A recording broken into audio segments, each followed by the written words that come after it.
Students, நம்ம இப்போ exercise 2.8ல் first sum பார்க்கலாம். சரிங்களா? இப்போ இங்கே என்ன கொடுத்துறாங்க பாருங்கள். சம்ம if omega not equal to 1 is cube root of unity show that கொடுத்துட்டு -1 கேட்குறாங்க நமக்கு. சரிங்களா? இப்போ ஃபர்ஸ்ட் நமக்கு omega not equal to 1 is cube root தரனால அதை ஃபர்ஸ்ட் நம்ம எடுத்துப்போம். சரிங்களா? இப்போ given omega not equal to 1 is a cube root of unity. Therefore நமக்கு என்ன ஆகும்னா ஒமேகா கியூப் ஈக்குவல் டு 1 வரும். சரிங்களா? ஏன்னா கியூப் ரூட்னா உங்களுக்கு தெரியும், யூனிட்னா ஆக்சுவலாக 1, கியூப் ரூட்னா நமக்கு பவர் 1/3 இல்லைங்களா? இதுதான் என்ன சொல்கிறாங்க, ஒமேகா சொல்கிறாங்க. அப்போ நம்ம வந்து கியூப் ரூட் என்ன ஆகும், லெஃப்ட் சைடு நம்ம பவரில் வரும்போது ஆகும், பவர் நமக்கு ரெசிப்ரோக்கல் வருமா, அப்போ ஆட்டோமேட்டிக் என்ன வந்து நமக்கு ஒமேகா கியூப் ஈக்குவல் டு 1 வரும். சரிங்களா? அண்டு இன்னொரு விஷயம் தெரிஞ்சுக்கலாம். நம்ம ப்ராப்பர்ட்டிஸ் பார்த்தா உங்களுக்கு தெரியும், நமக்கு இந்த கியூப் ரூட் ஆஃப் யூனிட் இருக்க ரூட்ஸ் ஆஃப் யூனிட்டி நமக்கு மொத்தமாக சம் பண்ணும்போது வேல்யூ வரும் 0 வரும். இங்கே கியூப் ரூட்டும் மொத்தம் 3 ரூட் இருக்குங்களா. ஃபர்ஸ்ட் ஒன் எடுத்துப்பாங்க, 1 ஆக்சுவலாக. செகண்ட் வந்து ஒமேகா, அதுக்கப்புறம் நெக்ஸ்ட் வரும் ஒமேகா ஸ்கொயர். இந்த மூணுத்தோட வேல்யூ சம் வேல்யூ வரும் 0. சரிங்களா? அதாவது sum of roots of unity is always 0. சரிங்களா? இங்கே கியூப் ரூட் சொல்கிறாங்க, அதனால் நமக்கு 3 ரூட் இருக்குது. 1 ஒமேகா, ஒமேகா ஸ்கொயர், இது மூணுத்தை ஆட் பண்ணி நமக்கு 0. இதை நம்ம நோட் பண்ணி வச்சுப்போம். சரிங்களா? இப்போ நான் சம் இப்போ போகிறேன். எல்ஹெச்எஸ் நான் நோட் பண்ணிக்கிறேன். a plus b omega plus c omega square by b plus c omega plus a omega square plus a plus b omega plus c omega square divided by c plus a omega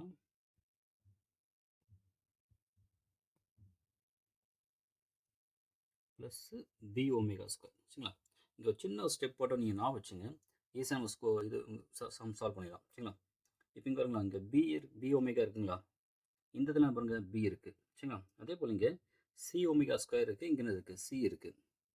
அப்போ என்ன பண்ணுறோம், ஆக்சுவலாக வந்து numerator omega square காமனாக தான் நமக்கு C omega square வந்து CM மாறிடும், கரெக்ட் ஆகிடும் இல்லையா? அதே போல் இங்கே பி ஒமேகா இருக்க நியூமரேட்டரில் கீழே பி இருக்குது இல்லையா? அப்போ நம்ம நமக்கு வந்து நமக்கு ஒமேகா காமன் எடுத்தால் போதும் இல்லையா? அது என்ன ஆகும், பிஏ கன்வெர்ட் ஆகிடும். அதை நான் வச்சுங்க. சரிங்களா? இப்போ புரியத்துக்காக ஒரு 2 ஸ்டெப் நான் எழுதுகிறேன். இது எக்ஸாம்பிள் நீங்கள் கண்டிப்பாக எழுதணும் அவசியம் கிடையாது. இது நமக்கு அண்டர்ஸ்டாண்ட் பண்ணுறது கொஞ்சம் ஈஸியாக இருக்கும். சரிங்களா? அதுக்காக நான் எழுதுறேன். நம்ம ஏ எப்படி போடலாம், ஏ இன்ட்டு 1 போடலாமா, ப்ளஸ் பி ஒமேகா ஸ்கொயர். சரிங்களா? B omega plus c omega square divide by இது அப்படியே போடலாம், c omega plus a omega square plus அதுவும் இங்கே என்ன பண்ணலாம், நமக்கு வந்து இங்கேயும் அதுதான் ஏ இன்ட்டு என்ன பண்ணலாம் 1 போடலாமா. அதே மாதிரி பி ஒமேகா இன்ட்டு 1 போட்டுங்க. சரியா? ரீசன் சொல்கிறேன், பேரில் சொல்கிறேன். Plus c plus a omega plus B omega square. இப்போ பாருங்களா, நமக்கு ஆக்சுவலாக நம்ம 1ஓட வேல்யூ இங்கேயே நம்ம சொல்லியிருக்கோம். 1 நமக்கு இருந்தது ஒமேகா கியூப் தானே. அப்போ அந்த ஏ இன்ட்டு 1 பதில் நம்ம நமக்கு ஏ ஒமேகா கியூப் போடலாமா, plus B omega plus c omega square divided by b plus c omega plus a omega square plus அது இங்கே என்ன பண்ணலாம், a இன்ட்டு ஒமேகா போடலாமா. இப்போ இங்கே அந்த b இன்ட்டு இப்போ நம்ம ஒமேகா இருக்கா, இன்ட்டு ஒமேகாக்கு வந்து ஒமேகா கியூப் வருமா, அப்போ மல்டிபிள் நான் ஒமேகா பவர் 4 ஆகிடும் இல்லையா? அப்படி போடலாம்லே. ரீசன் சொல்கிறேன் உங்களுக்கு. ஓகேங்களா? நெக்ஸ்ட் ஸ்டெப் தெரிஞ்சிடும் உங்களுக்கு. a ஒமேகா ப்ளஸ் வந்து b ஒமேகா ஸ்கொயர். இப்போ என்ன பண்ண போகிறோம், நான் ஃபர்ஸ்ட் ஸ்டெப் சொன்னேன், அது உங்களுக்கு பார்த்துங்க. மேலே பி ஒமேகான்னு இருக்குது, இங்கே கீழே வந்து பின்னு இருக்குது. அப்போ ஒமேகா காமன் எடுங்கண்ணா. இப்போ நீங்கள் ஒமேகா காமன் எடுத்துச்சிங்கன்னா உங்களுக்கு a omega square plus b plus வரும் சி ஒமேகா. கீழே பாருங்க மாதிரி பி ப்ளஸ் சி, நீங்கள் ஆர்டரை கூட நேற்று எழுதிக்கலாம் இல்லையா? இப்போ ஆர்டர் எடுத்தீங்கன்னு வரும், ஃபஸ்ட்டு ஏ ஒமேகா ஸ்கொயர் போடலாமா, ப்ளஸ் பியா ப்ளஸ் சி ஒமேகா.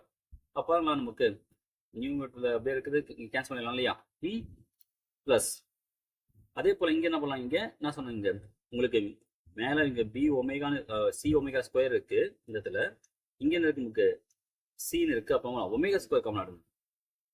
அப்போ இங்கே என்ன வரும்னா இந்த ஏ ஒமேகா கியூப் இருக்கா அதில் ஒமேகா ஸ்கொயர் எடுத்தோன்னா நமக்கு ஒமேகா வந்துடும். ப்ளஸ் இங்கே பி ஒமேகா பவர் 4 நமக்கு எத்தனை வரும், பி ஒமேகா ஸ்கொயர் வந்துடும் ப்ளஸ் சி வந்துடும் இல்லையா. கீழே அதே மாதிரி நீங்கள் ஆர்டர் தெரியலாமா, A omega plus B omega square plus C அது ஃபுல்லாக கேன்சல் ஆகும் சரிங்களா. இதுக்கு தான் நம்ம என்ன பண்ணுவோம் ஆக்சுவலாக நமக்கு இங்கேருந்து அந்த பி ஒமேகா இன்ட்டு 1 போட்டோம் இல்லையா, அதுவும் இந்த ஏ இன்ட்டு 1 போகிறதும் இந்த ரீசனுக்கு அந்த காமனாக எடுக்குது சரிங்களா. நீங்கள் ஃபஸ்ட் ஸ்டெப் வச்சு நீங்கள் ஈஸியாக கொண்டு வரலாம். ஒன்றும் இல்லை, ஒன்றா ஒமேகா கியூப் மைண்ட் வச்சுங்க, அப்போ ஆர்டர் பண்ணி போடலாம். இதை புரியுதுக்காக ஒரு 2 ஸ்டெப் போகிறோம். நீங்கள் கொஞ்சம் நல்லா தெளிவாகிடுச்சா நீங்கள் பண்ணலாம். டேரெக்டாக நீங்கள் என்ன பண்ணலாம், உங்களுக்கு ஃபர்ஸ்ட் 2 ஸ்டெப் விட்டு நீங்கள் பண்ணலாம். இந்த தேர்ட் ஸ்டெப்லேருந்து நீங்கள் போடலாம், ஈஸி சால்வ் பண்ணலாம் எக்ஸாமில். இப்போ ஆன்சர் நம்ம என்ன நமக்கு ஃபர்ஸ்ட் இங்கே ஒமேகா இருக்குது, இங்கே என்ன இருக்குது ஒமேகா ஸ்கொயர் இருக்குது இல்லையா. அப்புறம் ஃபர்ஸ்ட் ப்ராப்பர்ட்டி இங்கே போங்க. இப்போ இங்கே வந்து 1 + ஒமேகா இங்கே 1 + இந்த இடத்துல போயிருங்க 1 + ஒமேகா + ஒமேகா ஸ்கொயர் ரூட் 0வா. அப்போ ஒமேகா + ஒமேகா ஸ்கொயர் ரூட் வந்துடும் நமக்கு மைனஸ் வரும் இல்லையா. அந்த 1 + 1 இந்த ஒரு ரைட் சைடு போகும்போது மொத்தம் மைனஸ் ஆகும் இல்லையா. அப்போ -1 ஈக்குவல் டு நமக்கு RHS. Hence proved.